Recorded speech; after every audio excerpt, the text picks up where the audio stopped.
કે જ્યારે આ પૃથ્વી બની હશે, બરાબર, એનો પણ આપણને એવો આંકડા મળી જ રહ્યા છે કે 450 કરોડ વર્ષની આખી યાત્રા છે પૃથ્વીની, અંદાજે જે કેલ્ક્યુલેશન કહે છે એ પ્રમાણે 450 કરોડ વર્ષ, 4.5 બિલિયન યર્સ. હવે 450 કરોડ વર્ષમાં એક સેલ બનવા માટે પૃથ્વીને 250 કરોડ વર્ષ લાગ્યા, એક સાદો સેલ બનવા માટે. આપણું આયુષ્ય કેટલું છે? 100 વર્ષ. હું કરોડોમાં વાત કરું છું. એક પૃથ્વીમાં એક અનુકૂળતા બનવા માટે બધા જ તત્વો આવી ગયા પછી એક અનુકૂળતા બનવા માટે કે એક સેલ બનવા માટે, સામાન્ય સેલ બનવા માટે, એક કોષી સેલ બનવા માટે એને 250 વર્ષ લાગ્યા. એના પછી જંગલો બનવા માટે પાછા બીજા 100, 150, 200 વર્ષ લાગે. અને માનવ જાતને આવે કેટલા વર્ષો થયા છે તો સાયન્સ એવું કહે છે, ગૂગલમાં બી તમે નાખી દેજો, તો માનવ જાતને આવવા કદાચ 11 લાખ વર્ષ કહેવાય છે. હોમોસેપિયન્સ 11 લાખ વર્ષ જ થયા છે. તો જ્યારે પદાર્થમાંથી પ્રાણ અવસ્થા બરાબર સજી ધજીને તૈયાર થઈ, પ્રાણ અવસ્થા તૈયાર થઈ એટલે જીવ અવસ્થા સજી ધજીને તૈયાર થઈ, અને જીવ અવસ્થા તૈયાર થઈ પછી માનવ બધી જ અનુકૂળતાઓ તૈયાર થયા પછી જાણે કે ધરતીએ આપણા માટે એક વ્યવસ્થા ઊભી કરી હોય ને, એવી રીતે સૌથી છેલ્લો માનવ આવ્યો. તો જેવી રીતે એટલે આપણે ધરતીને માં કહીએ છીએ કે ખોટું નથી કહેતા, ક્યાં ખોટું કહીએ છીએ? એક આખી વ્યવસ્થા કેટલા 450 કરોડ વર્ષથી એક વ્યવસ્થા બની, અને વ્યવસ્થા ફક્ત માનવ નામનો પુત્ર પૃથ્વી ઉપર રહી શકે, આ શરીર ટકી શકે, એ અર્થમાં આખી ધરતીએ વ્યવસ્થા ઊભી કરી. તમને શું લાગે છે કે આ વ્યવસ્થા જરાય ડિસ્ટર્બ થશે તો સૌથી પહેલો જે ટપકી જશે કોણ ટપકશે? સૌથી વધારે અનુકૂળતા શરીરને જોઈએ છે. જો ઓક્સિજન વાતાવરણમાં થોડો ઓછો થયો તો સૌથી પહેલો કોણ જશે? માણસ જશે. પછી આપણે ગમે તેટલા યુદ્ધો કરી દઈએ. તો આ રિયલ ચિત્ર છે. આમાં કોઈ આધ્યાત્મ નથી, કોઈ માનવા બનવાની ઘટના નથી, આ રિયાલિટી છે. આને મતલબ આપણી સોચમાં ખાલી મને મારો પરિવાર દેખાય, મારું ડીસા દેખાય, મારું પાલનપુર દેખાય, એના કરતાં એક મોટી વ્યવસ્થા છે કે આખી ધરતી મારું ઘર છે. આ રિયાલિટી છે. હું સ્વીકારું તો બી, ના સ્વીકારું તો પણ. મારા સ્વીકારવા ના સ્વીકારવાથી અસ્તિત્વની જે નિયમ છે અથવા વાસ્તવિકતા છે એ ખતમ થઈ નથી જવાની. વાસ્તવિકતા તો એ જ રહેવાની છે. હું એમ કહું ધરતી મારું ઘર નથી, મારે ઓક્સિજનની કાંઈ જરૂર નથી, બોલવામાં બોલી શકું, એનાથી રિયાલિટી બદલાતી નથી. તો આખું ચિત્ર આ પ્રકારનું છે. હવે આપણે એને જોઈએ કે આને કેટલું ડિસ્ટર્બ કરવું, આને કેટલું સાચવવું, જવાબદારી કોની છે. હું મારા બાળક માટે 7 પેઢીનું ધન ભેગું કરીને જવા માંગુ છું, પણ એને આવતા જન્મમાં પ્રોપર સ્વસ્થ ઓક્સિજન મળશે કે નહીં મળે એની જવાબદારી કોણ લેશે? એને શુદ્ધ ખોરાક મળશે કે નહીં મળે એની જવાબદારી કોણ લેશે? હમણાં જ કાકાએ ગઈકાલે વાત કરી હતી, કેન્સરનો કિસ્સો બન્યો. ઘરે એના મધર થોડા માટે બનાવતા હતા ઓર્ગેનિક, બાકીનું બધું દવાઓ નાખીને અમદાવાદમાં વેચતા હતા. એ જ અમદાવાદમાં એમનો દીકરો રહેતો હતો. ઘટના આવી ઘટી કે એને કેન્સર થયું ને કેન્સરના કારણે શરીર યાત્રા પૂરી થઈ. તો આપણા બધા સાથે આવું જ ઘટે છે ને. તો આ ચિત્ર છે. We are connected. હમણાં જે આપણે કીધું ને, કાકા કીધું ઊંડો શ્વાસ લો અને પછી છોડો, તો એ શ્વાસ પાછો ક્યાં જાય છે? આપણામાંથી એકબીજામાં. મારી પાસે જે શ્વાસ આવે છે તમારામાંથી જ નીકળેલો આવે છે. આપણે બધા જ કનેક્ટેડ છીએ. આપણે માનીએ ન માનીએ એ અલગ ઘટના છે. એનાથી વાસ્તવિકતા બદલાશે? વાસ્તવિકતા તો એ જ રહેવાની છે. જેટલું વહેલું એ ચિત્ર ખબર પડી જાય છે એટલો હું સભાન થઈ જાઉં છું, એટલો હું કોન્શિયસ થઉં છું, અને કોન્શિયસ થઈને જીવવાનું શરૂ કરું છું. આનું નામ કોન્શિયસનેસ. કોન્શિયસનેસ એટલે એવું નહીં કે હું આંખો બંધ કરું કોઈ ચમત્કાર બને, હું કલ્પના કરું એટલે અહીંથી આમ ફૂલ જરે, હું ક્યાંક જઉં તો મારામાંથી પેલા કોઈ ચૂંદડી અથવા કંકુ નીકળે. એ રિયાલિટી, રિયલ પિક્ચર આ છે. હા, એક જેમાંથી નીકળે માણસ ભાઈ નીકળે, નાળિયેરમાં. ઘણા લોકો હાથમાં કંકુ નથી નીકળતો, આમ કંકુ નીકળે જાય. ઠીક છે, મને તો આપણને કોઈ રસ નથી એમાં. અને આવા ટોપિક નીકળે એટલે પછી ડાયરેક્શન બદલાઈ જાય છે. એટલે જનરલી આવા ટોપિક આપણે ત્યાં સ્ટોપ કરી દઈએ. સારું. તો ઠીક છે, અહીંયાથી પ્રાણ અવસ્થામાં શું થયું? શ્વસન, સ્પંદન ચાલુ થયું, શ્વસન કહીએ જેને, શ્વસન નામની ક્રિયા શરૂ થઈ. શ્વસન નામની ક્રિયા શરૂ થયાના અંતે એક જીવન શરીર સાથે, અહીંયા શરીર, આના આધારે એક શરીર બને છે અને એની સાથે એક જીવન. હવે આ જીવન શું છે? તો આજે જ સવારે કાકા વાત કરતા હતા કે પરમાણુ બે પ્રકારના છે જે નાગરાજજી દ્વારા અસ્તિત્વમાં જોવામાં આવ્યા, સ્પષ્ટ જોયા છે. જોવા એટલે આંખથી જોવું એ જોવું નથી. આંખ ન હોય તોય દેખાય, બરાબર? આપણે જોવાને કેવી રીતે ડિફાઇન કર્યું છે? જે આંખથી દેખાય જોવાય. અહીંયા સ્પષ્ટ એક સૂત્ર છે, સમજા યાની દેખા, નહીં સમજા યાની નહીં દેખા. દેખવું મતલબ સમજવું. હવે આને કેવી રીતે ડિફાઇન કરવું? દેખવું એટલે સમજવું, દેખવું એટલે આ મારી આંખથી જોવું છે, દેખવું નહીં. જેવી રીતે આ માર્કર પેન છે, આ માર્કર પેનને હું કોઈ આદિવાસીને, જેને કદી જિંદગીમાં માર્કર પેન નથી જોઈ, એને હું આપીશ તો જોશે તો ખરો જ ને આને. પણ શું આનો શું ઉપયોગ છે ને ખબર પડશે? કારણ કે એને તો પહેલી વાર જોઈ છે, તો એના માટે તો પહેલા બરાબર છે તો નાખી દેશે, કાં તો કોઈના મારવામાં કામ લેશે. એને ખબર નથી કે માર્કર પેન છે, વ્હાઇટ બોર્ડ ઉપર લખવા માટે છે. તો એને જોઈ તો ખરી પણ સમજી નથી. એનો મતલબ એને દેખી નથી. તો દેખવું એનો મતલબ સમજવું. એટલે ઘણીવાર આપણે દેખવાને એવું માનીએ છીએ કે વારંવાર આપણી પ્રેક્ટિસ એવી છે, આંખથી દેખાય છે. આંખથી નથી દેખાતું, મારી સમજમાં આવે છે ત્યારે દેખાય છે. આંખ તો ખાલી શું છે? એક અરીસો છે. એ ખાલી એક પ્રતિબિંબ અંદર નાખે છે, પણ એ પ્રતિબિંબનું વિશ્લેષણ કોણ કરે છે? મારી સમજણ. મારામાં સમજ નહીં હોય તો વસ્તુ પકડમાં નહીં આવે. ઠીક? તો અહીંયા શરીર અને એટલે જીવન, જીવનને પરમાણુ સ્વરૂપે જોયો. પરમાણુમાં એમને એવું જોયું કે બે પ્રકારના પરમાણુ છે, એક ગઠનશીલ પરમાણુ અને એક ગઠન પૂર્ણ પરમાણુ. આ ગઠનશીલ પરમાણુ છે એમાં બે કેટેગરી આપી, એક ભૂખ્યા અને એક અજીર્ણ. આ ભૂખ્યા પરમાણુ એટલે શું? તો જેમને અંશની ભૂખ છે, હજી એને અંશ ઓછા પડે છે. ભૂખ્યું શું કરે? ગેઇન કરે, એને મેળવવાનો ગુણ હોય. અજીર્ણ હોય એનો મતલબ અપચો, વધારાઈ ગયા છે, એટલે એ શું કરશે? તો એવા પરમાણુઓ છે કે જે અમુક પરમાણુને, અમુક આપણે આપણી ભાષામાં ઇલેક્ટ્રોન કહીએ છીએ કે અમુક લોકો દાખલા હાઇડ્રોજન ઓક્સિજનમાં એકે ઇલેક્ટ્રોન આપ્યો હશે ને એકે લીધો હશે. તો જે આપવા વાળો છે ભૂખ્યો અજીર્ણ, અને લેવા વાળો જે છે ભૂખ્યો. જેનામાં અંશ જમા થાય છે એ ભૂખ્યો, અને જે અંશ આપે છે એક, એ અજીર્ણ. તો આ પ્રકારના બે પરમાણુ એમને જોયા, ભૂખ્યા અને અજીર્ણ. અને આ બંને વચ્ચે જે ઘટનાઓ ઘટી એના કારણે ભૌતિક રાસાયણિક જગત તૈયાર થયું.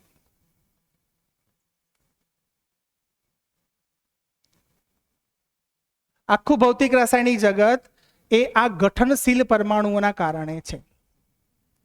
હવે એના પછી જે એમને બીજો એક કતારમાં જે જોયો, આજ સુધીથી જે આખા દર્શનનો મહિમા છે ને એ અહીંયા છે. આ મહિમા છે જે સાયન્સમાં આજ સુધી પકડાયો નથી. આ જે જીવન વિદ્યાનો જે બેઝ છે ને, જે કોર છે ને, એ આ છે. સાયન્સે શું કર્યું? ગઠનશીલ સુધીથી જ પહોંચ્યો. 118 તત્વો એ ગઠનશીલ પરમાણુ છે. ગઠન પૂર્ણ પરમાણુ જે છે એ ભૂખ્યોય નથી, અજીર્ણ પણ નથી, એ તૃપ્ત છે. એટલે એને ચૈતન્ય કીધો. ઠીક? તો આટલી વાત ખાલી અહીંયા મૂકું છું. આ ચૈતન્ય છે તો હવે એના અંદર એને અંશ લેવા મૂકવા નથી. એ હવે શું કરે છે? એનામાં હવે માત્રાત્મક ચેન્જીસ ખતમ થઈ ગયા, આપવા લેવાનો ગુણ ખતમ થઈ ગયો. હવે એનામાં જે ઇવોલ્વિંગ શરૂ થઈ ગયું, શું? ગુણાત્મક પરિવર્તન. માત્રાત્મક ખતમ થઈ ગયું. જ્યાં સુધીથી અંશ આપતો તો, લેતો તો, ત્યાં સુધી માત્રા ચાલતી હતી. હવે એ તૃપ્ત થઈ ગયો. જેને હમણાં કાકા અહીંયા દોર્યો હતો કે 61 પરમાણુનો અંશ, એને પણ વિધાર ડિટેલમાં પછી લઈશું આપણે. ની સેલ નહીં, પરમાણુ. પરમાણુ શબ્દ વાપરીએ છીએ અહીંયા, સેલ નથી. સેલ આખું, સેલ મોટું સ્ટ્રક્ચર છે. હા, ચૈતન્ય પણ એક પરમાણુ છે જે રિયલમાં આમ જોવા જાવ ને તો જે તમે કોષ કીધો ને, કોષની અંદર ઘણા બધા પરમાણુઓ ભેગા થઈને કોષ બનતો હોય. એ ચૈતન્ય એટલે જીવન.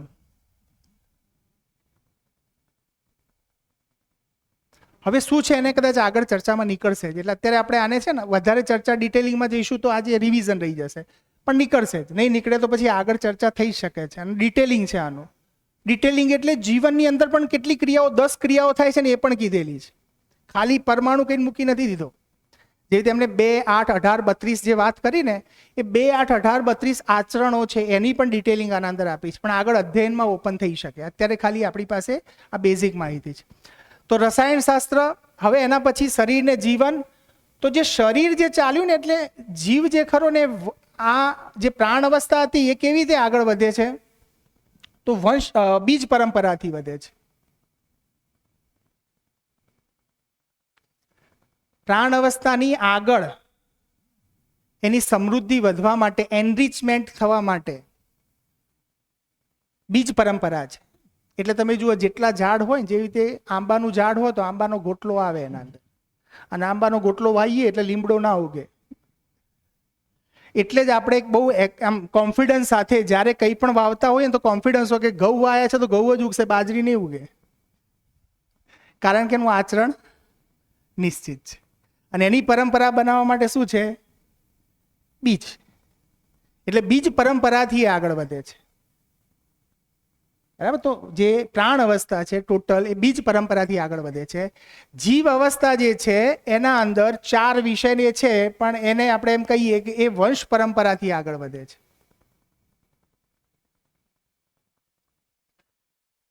વંશ પરંપરાથી આગળ વધે છે. એટલે એનામાંથી એના જેવો બીજો જીવ પેદા થાય. જે રીતે આપણું બાળક આપણા જેવું જ, 2 હાથ, નાક, કાન આપણા જેવું જ પેદા થાય છે. એવી રીતે ગાય હોય તો ગાયનામાંથી ગાય જ પેદા થાય છે. બકરી હોય તો બકરીમાંથી બકરી જ પેદા થાય છે. તો જે એક શરીરમાંથી બીજું શરીર બનવાની જે પરંપરા છે એ વંશ પરંપરા છે. મને ઘણી બધી કોઈ ચર્ચા ચાલતી હતી, તો આપણે લગ્ન કરવાનો પર્પસ શું હોય? તો જનરલી લગ્ન કેમ કરવા એ વાય હજી ક્લિયર નથી થયો. લગ્નો થઈ જાય છે અને વાય ક્લિયર નથી એટલે તૂટે બી જાય છે. ખબર નથી એટલે તૂટે છે. હમણાં જો ખબર પડી જાય તો ના તૂટે. લગ્ન કરવાનો હેતુ શું? તો અત્યાર સુધીથી આપણને હેતુ એટલો જ પકડાયો છે, જેટલું હું સમજુ છું એ પ્રમાણે, કે વંશ વેલો વધારવા માટે. વંશ વેલો વધારવો છે. તમે જુઓ, દીકરી આવે તો ખુશ નથી મા બાપ. હવે તો જો કે સમીકરણો બદલાઈ રહ્યા છે, પણ એક સમય એવો હતો કે જેના ઉપર ગવર્મેન્ટે પણ બાન મૂકવી પડી. બહાર દરેક જગ્યાએ પોસ્ટર લાગ્યા હવે ભ્રૂણ હત્યા એ અપરાધ છે. તો દીકરી આવે સ્વીકાર્ય નથી. કેમ? કારણ કે દીકરો આવે તો વંશ વધારે. આ વંશ વધારવાની છે તો કોનો વંશ અત્યાર સુધી રહ્યો છે? રાજા હરિશ્ચંદ્રનો નથી રહ્યો, પણ મગજમાં હજી પણ આપણે આ સ્થિતિમાં જીવીએ છીએ, એટલે આપણે હજી વંશ પરંપરાને જ પ્રાધાન્ય આપીએ છીએ. ઇવન આપણો દીકરો આપણા જેવો ના દેખાય ને તોય પ્રોબ્લેમ, મારો વંશ નથી. ડીએનએ ટેસ્ટ ગઈકાલે એક એક્ઝામ્પલ આવ્યું હતું ને, કે બાળક નિગ્રો ટાઈપનો પેદા થયો, તેના ઉપર તો પતિ પત્ની વચ્ચે મોટી અને કોર્ટ કેસ થયો, પછી ખબર પડી. તો વંશ પરંપરાથી આગળ વધે છે. હજી પણ આપણે વંશ વધારવા માટે જ બાળકો લાવીએ છીએ. આ ક્વેશ્ચન માર્ક છે. હું એમ નથી કહેતો એ સાચું ખોટું, એ તો આપણે બધા એસેસ કરશું જાતે. હવે માનવ અવસ્થાની વાત કરું તો માનવ અવસ્થા જે ખરી ને એ પણ શરીર અને જીવનનું કોમ્બિનેશન છે. પણ આના અંદર ફરક એટલો છે કે જે આનું શરીર જે છે ને એના અંદર મેદસ વિકસિત છે. મેદસ એટલું સંપૂર્ણ વિકસિત છે. અને અહીંયા જીવન પણ, આ જે ચૈતન્ય પરમાણુ ખરો એ પણ વિકસિત છે. વિકસિત એટલે એ સેન્સમાં કહું કે જાગૃતિ ક્રમમાં છે. મતલબ એને નિરંતર સુખી થવું છે. અહીંયા સુધીથી એને શું હતું? ખાલી જિંદા રહેવાની વાત હતી.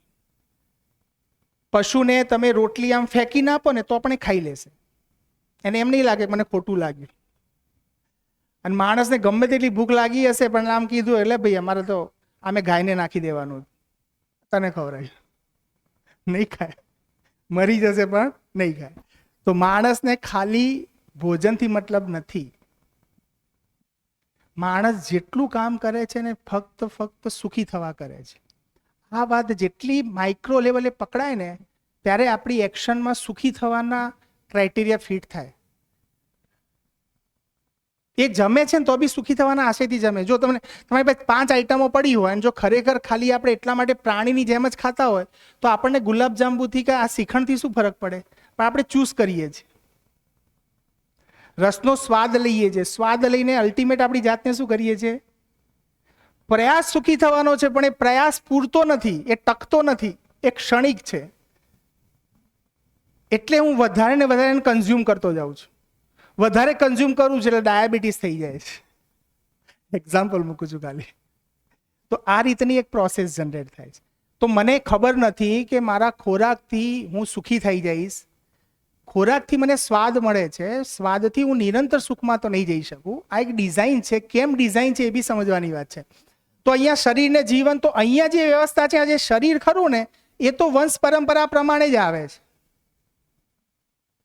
પણ જે આ જીવન ખરું ને એ જ્ઞાન પરંપરાથી તૃપ્ત થાય છે. એટલે એને સંસ્કાર વિધિ કીધી છે.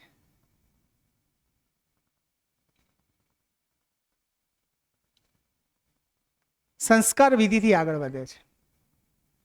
તો મા બાપનું કે શિક્ષકનું કે શાળાનું કે સમાજનું મુખ્ય કામ શું છે? સંસ્કાર ઉપર કામ કરવાનું છે. તો સંસ્કાર ઉપર અત્યારે વેક્યુમ દેખાય છે. માટે આખી માનવ જાતને ચિંતા છે કે આ સમાજ ક્યાં જઈ રહ્યો છે. હું ઘણીવાર પેરેન્ટ્સ મિટિંગ થતી હોય ને ત્યારે એક કોમન ક્વેશ્ચન પૂછું કે તમે તમારા દીકરા પાસે શું અપેક્ષા રાખો છો?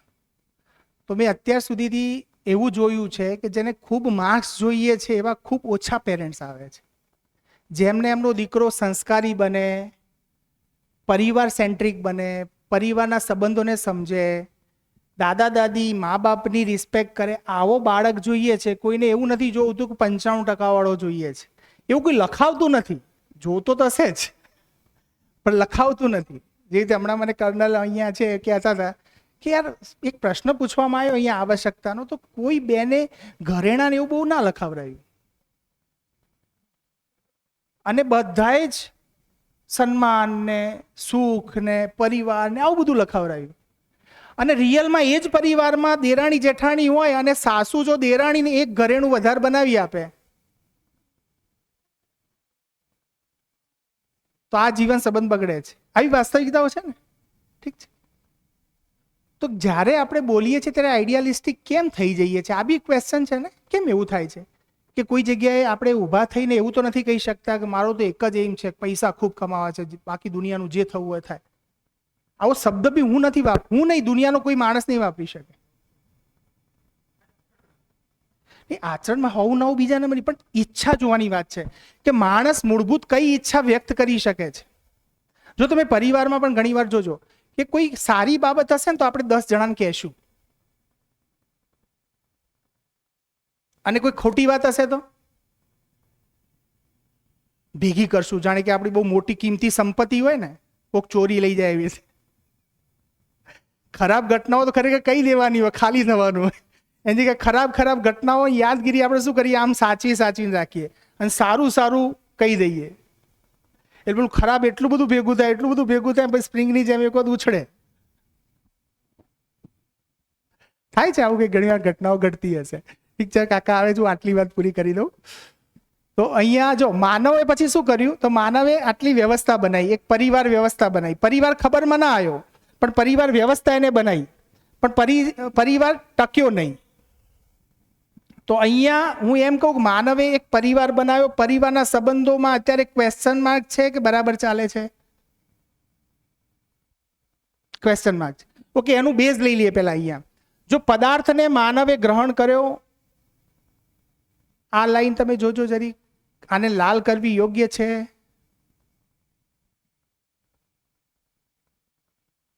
આને એક કામ કરીએ, અને આમ વિચારીએ, આ ક્વેશ્ચન માર્ક મૂકીએ. કારણ કે આપણે તો પદાર્થને ગ્રહણ કરીએ જ છીએ. આપણે તો પદાર્થ અવસ્થા ભરપૂર માત્રામાં લઈએ જ છીએ. આપણે પદાર્થને શું આપ્યું? એમાં કઈ ક્વેશ્ચન લાગે છે? મેં બરાબર ક્વેશ્ચન મૂક્યો? હા,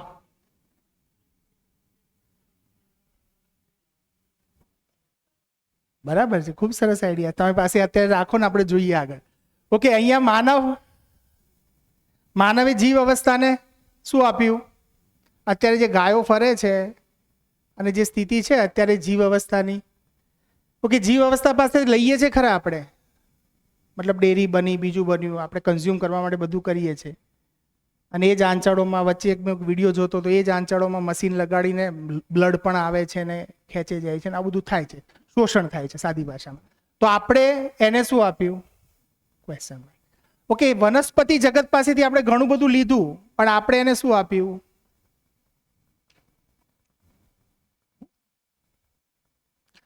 આ ત્રણ જે ક્વેશ્ચન માર્ક દેખાય છે આપણને, એને આપણે એક સાદી ભાષામાં ગ્લોબલ વોર્મિંગ કહીએ તો ચાલે?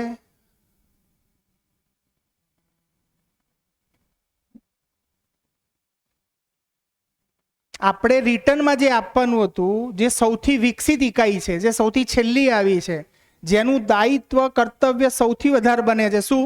કે આ ત્રણનું પોષણ કરવું. મેં એક વખત હું બેઠો હતો મને વિચાર આવ્યો કે યાર હું ગિરીશ, મેં અત્યાર સુધીથી મારી 46 યર્સની જે જીવન યાત્રા છે એમાં જેટલું મેં લાકડું યુઝ કર્યું એટલું મેં વાયુ ખરું? આવો મેં પોતાની જાતને ક્વેશ્ચન પૂછ્યો. તો મને એવું લાગે છે કે દરેક વ્યક્તિના અંદર એક જ જવાબ આવશે કે નથી આપ્યું પાછું. વધારે આપવાનું તો જવા દઈએ, આપણે જેટલું યુટિલાઇઝ કર્યું એટલું રિટર્ન કર્યું. એટલે વન વે થઈ ગયું. તિજોરી ભરેલી છે, એક બાજુ ખાલી કરશો તો એક દિવસ ખાલી થાય, તો સ્વાભાવિક વસ્તુ છે. એના અંદર રિટર્ન કંઈ આપતા જ નથી તો કેવી રીતે ભરાશે પાછી? કેવી રીતે બેલેન્સ રહેશે? આ બેલેન્સ ના રહેવું એનો મતલબ ગ્લોબલ વોર્મિંગ. તો આવા ઘણા બધા પ્રશ્નો પૂછી શકાય આપણે. બીજું, અહીંયા નીચે એને પરિવાર બનાવ્યો, આ વ્યવસ્થા ના સચવાઈને પછી એને પરિવાર બનાવ્યો. તો પરિવારમાં અત્યારે શું લાગે છે? માનવ માટે પરિવાર દુઃખનું કારણ લાગે છે, અને પરિવાર માટે પણ ઘણીવાર એમ લાગે કે બાપા તમે છે ને હવે આ બધું છોડી દો તો સારું છે. એમ એક ઉંમર પછી એવું થાય, ઘરમાં છે ને આપણું રિજેક્શન આપણને દેખાય, ફીલ થાય. કદાચ કોઈ મોઢા ઉપર ના કહેતું હોય પણ એક ઉંમર સાથે આપણા બાળકો આપણને ઇગ્નોર કરે છે, દેખાય. કેમ? કારણ કે આપણી ઉપયોગિતા ત્યાં સિદ્ધ નથી થઈ. બાળકને આપણામાંથી કંઈ એટીએમ મશીન સિવાય બીજી કોઈ વસ્તુ દેખાઈ નથી. એટલે ભવિષ્યમાં એ આપણને વીઆઈપી ઘરડાઘરમાં મૂકી દે તો એમાં નવાઈની વાત નથી. તમારી સગવડનું પૂરેપૂરું ધ્યાન રાખશે, ભલે એને મહિનાના 50,000 ભરવા પડશે, ભરશે. તમે જે સગવડો આપી સુવિધા, એટલી સુવિધા તમને રિટર્ન કરશે. પ્રેમની અપેક્ષા ના રાખતા. કારણ કે બાળપણમાં હું ઘણીવાર પેરેન્ટ્સની મિટિંગમાં ચર્ચા થતી હોય હું એક શબ્દ કહેતો હોઉં છું કે પોલીસ 3rd ડિગ્રી ના આપે ને કોઈ એના ગુનેગારને, કોઈ અપરાધીને પેલા જેલમાં લઈ જઈને 3rd ડિગ્રી ના આપે એટલું અત્યાચાર મા બાપ દ્વારા અજાણતા થઈ જાય છે. જાણી જોઈને તો કોઈ કે ઓકે. પાછી કેટલી બધી દુઃખદાયક વસ્તુ દુનિયામાં, હું કોઈ બી બાળકને પૂછું ને બેટા આખી દુનિયામાં એવા 2 માણસોના નામ લે જે તારું સૌથી વધારે હિત ઈચ્છતા હોય. તમે બી વિચારો અત્યારે કઈ 2 નામ આવે? મા બાપ.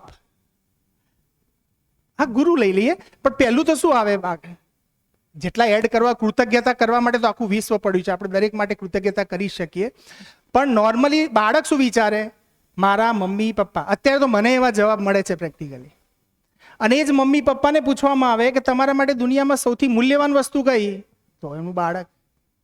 છતાંય પરસ્પરતામાં એવું થઈ જાય છે કે એ જ મા બાપ બાળકને એટલું ટોકે છે, એટલું પ્રેશરાઇઝ કરે છે, જેથી કરીને એને એક ક્ષણે એવું લાગે છે કે હવે મારે ભણવું બી નથી. અને હમણાં જ વાત થતી નહીં, છોકરાઓ કે હવે જિંદગીમાં કોઈ રસ જ નથી. આવા શબ્દો કોમન સાંભળવા મળશે, કારણ કે વોટ નેક્સ્ટ હજી આપણે આપી શક્યા નથી. સુવિધા કદાચ આપણી જનરેશનમાં ચાલી ગઈ, કારણ કે આપણે અછતમાં જીવ્યા એટલે આપણને એમ લાગ્યું કે યાર પૈસા કમાઈ લેશું તો કામ થઈ જશે. હવેના છોકરા તો બાળપણથી જે સુવિધાઓમાં જીવે છે, તો હવે વોટ નેક્સ્ટ આ ક્વેશ્ચન માર્ક્સ ઊભો રહેશે. અને એ સેટિસ્ફાઈડ નહીં થાય ને ત્યાં સુધી તો બાળકો તમને સ્વીકારશે નહીં. બાળકને ફ્રૂટફુલ એવું કંઈ મળતું જ નથી. ઓકે, આપણે માનવે જ એક વ્યવસ્થા બનાવી. આ વ્યવસ્થા એટલે શું? આપણી કોર્ટ કચેરી, ન્યાયાલય, મતલબ જે પણ આ વ્યવસ્થાના ભાગરૂપે પોલીસ ગણો કે ન્યાય વ્યવસ્થા ગણો કે પછી કલેક્ટર ઓફિસ ને આ જેટલી પણ વ્યવસ્થાઓ આપણે માણસે બનાવી છે એ બધી જ માનવકૃત વ્યવસ્થાઓ છે, જે એક્ઝિસ્ટન્સમાં નથી પણ માણસે એક વ્યવસ્થિત જીવવા માટે બનાવી છે. તો એનાથી માણસ તૃપ્ત છે અત્યારે કે પોલીસ આવેલ ભાગી જાય છે? મેં ઘણીવાર એવું સાંભળ્યું છે, હું બી એવું માનું જ છું કે જિંદગીમાં છે ને એક પોલીસ સ્ટેશન ના જઈએ, કોર્ટ કચેરીમાં ના જઈએ તો જીવન સફળ એક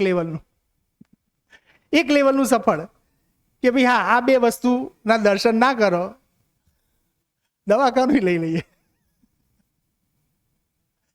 તો રિયલમાં આપણે એનાથી ત્રાહિત છીએ કે આપણી વ્યવસ્થા અનુકૂળ કરવા માટે કર્યું છે, પણ વિશ્વાસ નથી. સેમ માનવકૃત વ્યવસ્થા માટે પણ આ જોઈએ તો પેરેલલ શું છે? Question mark. અહીંયા પરિવાર માટે માનવકૃત વ્યવસ્થા ક્વેશ્ચન માર્ક, અહીંયા પણ ક્વેશ્ચન માર્ક. સમાજ માનવે જે બનાવ્યો એનાથી સમસ્યાઓ વધે છે, ઘટે છે. સમાજ એટલે દાખલા તરીકે હું અત્યારે દેશી ભાષામાં લઈ લઉં કે સમાજ એટલે હું દાખલા તરીકે કડવા પાટીદાર સમાજ મારો ગઢવાડા, તો સમાજ બન્યો એટલે વાડો બન્યો. હમણાં કાકા કહેતા હતા વાડો બન્યો, એક વાડો બન્યો એટલે વાડાનો ઉદ્દેશ એક જ છે કે બીજા વાડાને કેવી રીતે નીચું દેખાડવું. અત્યારે દુનિયામાં જેટલા વર્ગ વિગ્રહ થયા, અત્યારે આ પણ યુદ્ધ જે ચાલે છે એને બહુ બારીકાઈથી જોઈશું ને તો ધર્મ યુદ્ધ જ છે. એનો બેઝ જે છે ને એ ક્યાંક ને ક્યાંક ધર્મમાંથી જ નીકળે છે. બે કન્ટ્રીઓ વચ્ચે જે યુદ્ધ થઈ રહ્યું છે, તો એવું બેઝ જ્યારે જોવા જઈએ ત્યારે આપણને ખ્યાલ આવે કે ત્યાં પણ કોઈ વ્યવસ્થા દેખાતી નથી. સમાજ માટે સરકાર કે સરકાર માટે સમાજ, કે વોટ માટે સરકાર કે સરકાર માટે જે પ્રશ્નો પૂછી આ વ્યવસ્થા ફૂલફિલ થતી નથી. કેમ? કારણ કે આ સંબંધો આપણે ઓળખી નથી શક્યા, એટલે એની બાય પ્રોડક્ટમાં આ પણ જનરેટ થતું ગયું. આને આપણે કહીએ છીએ ફેમિલી વોર્મિંગ. તો આઈ થિંક જીવન વિદ્યાનો ઘણો બધો પોર્શન અહીંયાથી ક્લિયર થાય છે કે અસ્તિત્વમાં કેટલી અવસ્થાઓ છે? 4 અવસ્થાઓ છે. 4 અવસ્થાઓ કેવી રીતે કામ કરે છે? તો આવી રીતે કરે છે.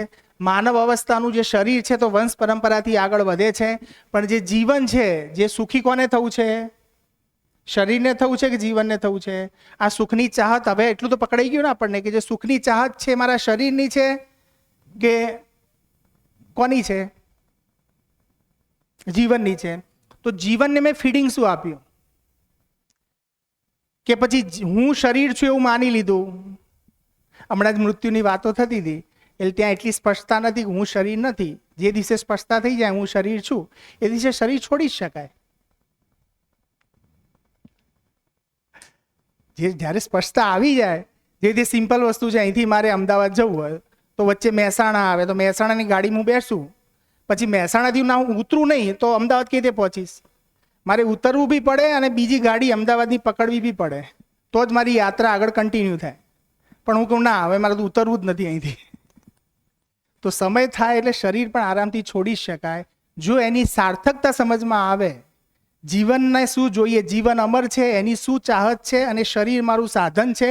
આ જેટલી સ્પષ્ટતા સાથે મારા અંદર સ્થિર થાય એ પ્રમાણે હું જીવન આ શરીર સાથે ડીલ કરી શકું.